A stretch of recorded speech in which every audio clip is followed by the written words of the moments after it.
The members of the genre-busting violin-kissed band Kansas have seen a lot of pain and sadness, together and apart, in their professional and personal lives. Here's the tragic behind-the-scenes story of 50 years with Kansas. We had absolutely everything necessary for a band to make it, except that we were living in Kansas.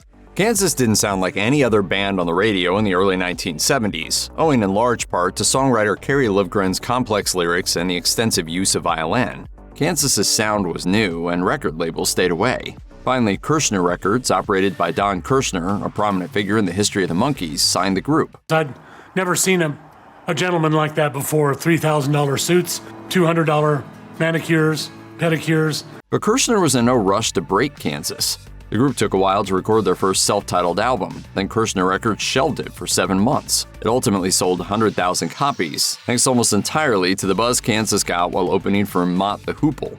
Over the next several years, Kansas continued to open for other acts and recorded more albums. Finally, album number 4, Leftoverture, sold 4 million copies thanks to the smash single Carry On Wayward Son. But even though Kansas had finally hit, its members didn't see much cash. Most of what they earned went toward what they owed Kirshner Records for nearly 5 years of production and studio costs. I've never seen anybody else like that guy, I've never heard anybody play like that guy, and I've never heard anybody sing that way.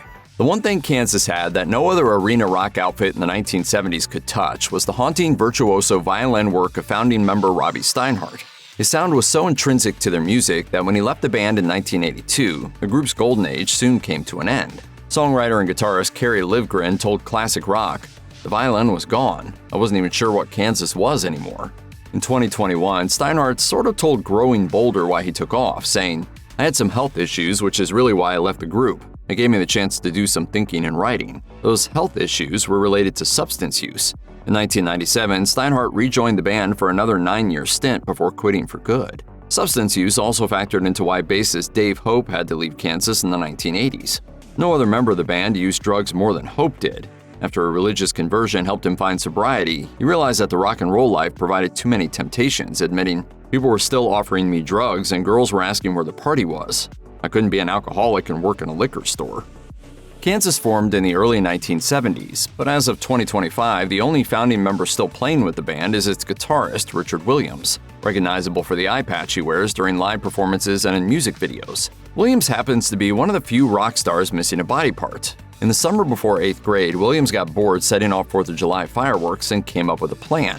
He explained to Guitar World, "I went down to my basement and dumped all the powder from the firecrackers into a glass medicine bottle with a porcelain top, with the intention of making a bomb that would make more of a statement than simply blowing up a bunch of firecrackers. As Williams attempted to seal the top of the device, he started a fire, and his homemade bomb blew up in his hands.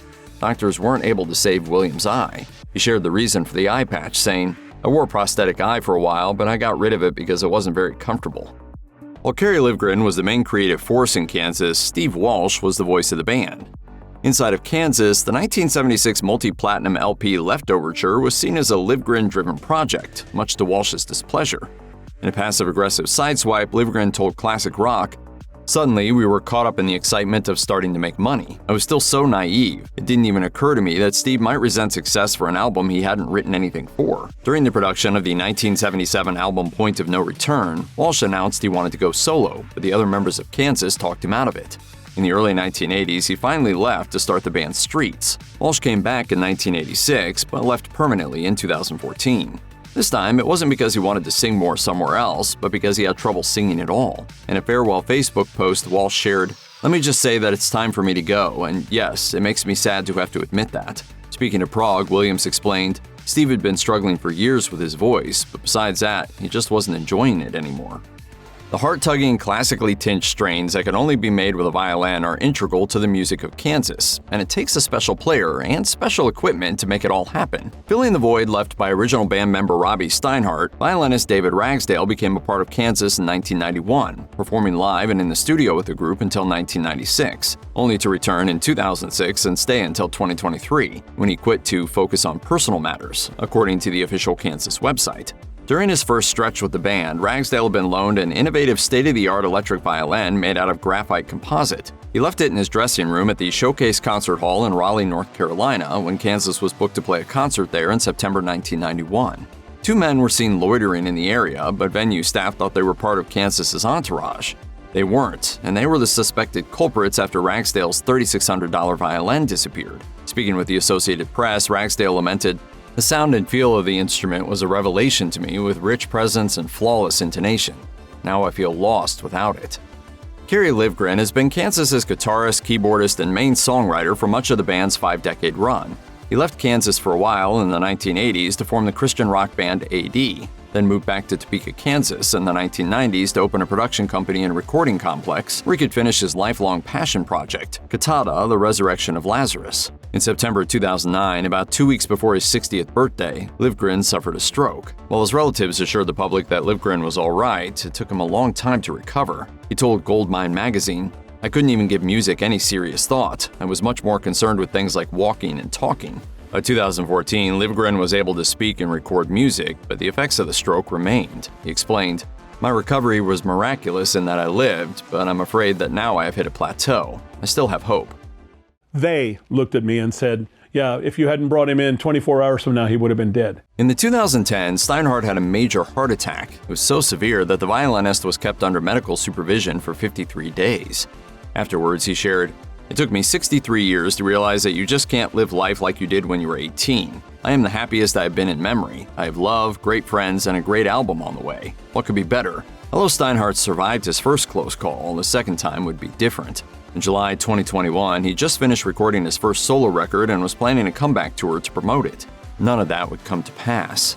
Steinhardt developed pancreatitis, a painful inflammation of the pancreas. He died in a hospital in Tampa, Florida at age 71. Journeyman guitarist Steve Morse has made a career out of filling empty spots in the rosters of some of the most enduring rock bands. In addition to fronting the Steve Morse Band, he played with Deep Purple for nearly 30 years from the mid-90s onward. Prior to that, he joined the reunited Kansas, and his sound is all over the band's late 1980s albums Power and In the Spirit of Things. But in 2022, Morse had to step away from music altogether to take care of his wife Janine, who'd been diagnosed with cancer, telling Classic Rock, "We are learning to accept stage 4 aggressive cancer and chemo treatment for the rest of her life. I'll miss everybody, but being Janine's helper and advocate has made a real difference at many key points." In February 2024, Janine Morris died. The last concert the couple attended together, one of their final outings, had been a Kansas show in Florida. The career of Kansas is effectively also the career of Phil Ehart. Ehart was the group's very first drummer, beginning in the early 1970s. He then took on the job of band manager in the mid-1980s. One of the only remaining original members of Kansas, Ehart played on and/or helped produce every Kansas studio album while consistently sitting behind the drum kit in concert, barring extenuating circumstances.